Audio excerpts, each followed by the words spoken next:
ராணிப்பேட்டை மாவட்டத்தில் 15 வயது சிறுமி கொலை செய்யப்பட்ட நிகழ்வு அதிர்ச்சி அளிப்பதாக கூறியுள்ள நயினார் நாகேந்திரன், பெண்கள் வாழ தகுதியற்ற மாநிலமாக தமிழகம் உருமாறியுள்ளதாக குற்றம் சாட்டியுள்ளார்.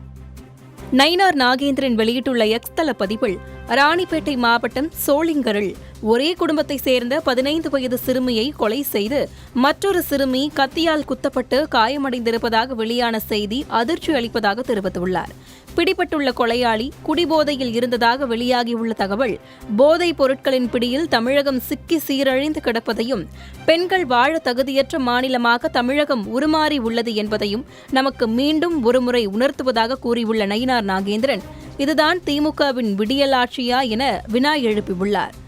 ஒருத்தல்கள் கடுமையாக்கப்பட்டால்தான் குற்றங்கள் குறையும் எனவும், சட்டம் ஒழுங்கு செம்மையாக இருந்தால்தான் குற்றவாளிகளுக்கு பயம் இருக்கும் எனவும் கூறியுள்ள நயினார் நாகேந்திரன், இதுபோன்ற கொலை நிகழ்வுகளை காணும் ஒவ்வொரு குடும்பமும் நாளை நமது குடும்ப பெண்களுக்கும் இதே நிலைமைதான் ஏற்படுமோ என்கிற அச்சத்தில் வாழ்ந்து வருவது தமிழகத்தில் வெட்கக்கேடானது எனவும், முதலமைச்சர் மு.க.ஸ்டாலின் தனது துருப்பிடித்து போன இரும்பு கரத்தை பழுது பார்க்க வேண்டிய நேரம் இது எனவும் கடிந்துரைத்துள்ளார்.